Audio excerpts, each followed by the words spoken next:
আসসালামু আলাইকুম। প্রধানমন্ত্রী স্বজন বলতে স্ত্রী সন্তানকে বুঝিয়েছেন ওবায়দুল কাদের। আসলে ছোট হয়ে আসলো মানে তাদের যে নির্দেশনা, যেই ব্যাপক ভিত্তিক নির্দেশনা ছিল যে পরিবার পরিজন আত্মীয় স্বজন কেউ যাতে দাঁড়াতে না পারে, সেই জায়গা থেকে শিফট করলো আওয়ামী লীগ। এটি হচ্ছে মোদ্দা কথা। দেখেন, পরিবার বলতে আহ, প্রধানমন্ত্রী যখন বলেন যে আহ, স্ত্রী সন্তানরা, তাহলে ওবায়দুল কাদেরও অব্যাহতি পেয়ে যান। তার ভাই ভাগিনা দাঁড়িয়েছেন, কিছু বলার নেই। আবার তাহলে এই প্রতিমন্ত্রী পলকের শ্যালক কি দোষ করলো? সে কেন প্রত্যাহার করতে গেল? সে তো শ্যালক, সে কেন দাঁড়াতে পারলো না? এটা একটা প্রশ্ন ওঠে। যদিও সে একটা ফৌজদারি অপরাধ করেছে, তার প্রতিপক্ষকে যেভাবে পিটিয়েছে, এটা এক ধরনের মানে দ্রুত বেগে এটা অ্যাকশনে যাওয়া উচিত ছিল, সেই অ্যাকশনটাও নেই। একটা লেজে গোবরে অবস্থা।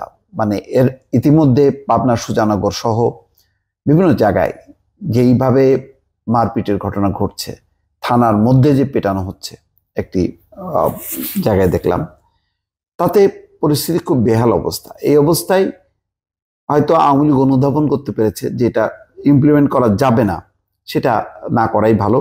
সে কারণে আস্তে আস্তে তারা গুটিয়ে আনলো। গুটিয়ে আনাতে হয়তো অল্প কয়েকজনের ব্যাপারে, তাও শাহজাহান খান বা আরেকজন এমপি একরামুল করিম চৌধুরী, তিনি এবং নরসিংদী এলাকার একজন মন্ত্রী, শিল্পমন্ত্রী, তারা শোনেননি। তারা তাদের একেবারেই পরিবারের সদস্যদেরকে প্রার্থী করেছেন।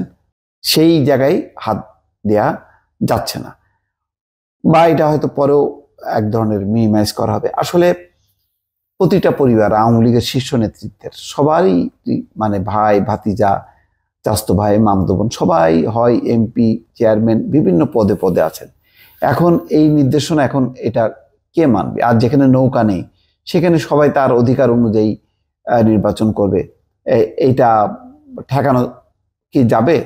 চেষ্টা করেছে আওয়ামী লীগ, কিন্তু সেটা ইমপ্লিমেন্ট করতে পারেনি। বিএনপি যেমন করেছে, প্রায় 133 জনকে তারা বহিষ্কার করে দিয়েছে, যে দলের সিদ্ধান্ত নির্বাচনে না যাওয়া, তারা যাবে না।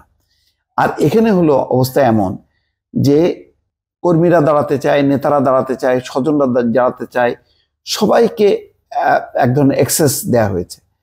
এর ফলে নির্বাচনটা, যেই লক্ষ্যটা, যে নির্বাচনটা হবে খুব উৎসব মুখর, অনেক পার্টিসিপেশন হবে, পার্টিসিপেশনের চেয়ে এখন বড় হচ্ছে যে আরো বেশি সন্ত্রাস নির্ভর হয়ে যাচ্ছে। কারণ পুরো নির্বাচনটাই হচ্ছে ক্ষমতা দখলের এক ধরনের প্রতিযোগিতা। এই প্রতিযোগিতায় আওয়ামী লীগের নানান গ্রুপ তার মতন করে চেষ্টা চালিয়ে যাচ্ছে। এর ফলে সংঘাত বাড়বে, দলীয় শৃঙ্খলা নষ্ট হবে। দলের শেষ পর্যন্ত কি অ্যাসেসমেন্ট দাঁড়াবে, এটা হচ্ছে যদি সবগুলো নির্বাচন হবার পর বোঝা যাবে।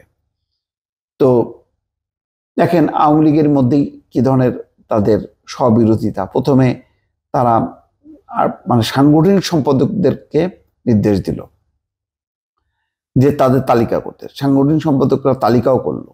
এখন চট করে সেখান থেকে আত্মীয় স্বজন নিকটজন থেকে চলে আসলো হচ্ছে পরিবারের সদস্য। তার মানে জায়গাটা সংকুচিত করা হলো, যাতে অ্যাকশন হয়তো কিছু নিতে পারে, বা শোকজ টোকজ করে পরে হয়তো এটা এটা হবে না। মানে অর্থাৎ দলের শৃঙ্খলাটাও নষ্ট হলো, দলের হাইকমান্ডের নির্দেশকেও মানছে না। আবার যে নির্বাচনটা যে স্বতঃস্ফূর্তভাবে হবে, শান্তিপূর্ণভাবে হবে, তারও তো আলামত নেই। ইতিমধ্যে 3-4 জায়গায় রক্তারক্তি ঘটনা ঘটেছে, মারপিটের ঘটনা ঘটেছে, গুলির ঘটনা ঘটেছে পাবনার সুজানগরে। তার মানে সব মিলিয়ে নির্বাচনও ভালো হচ্ছে না, দলের শৃঙ্খলা থাকছে না।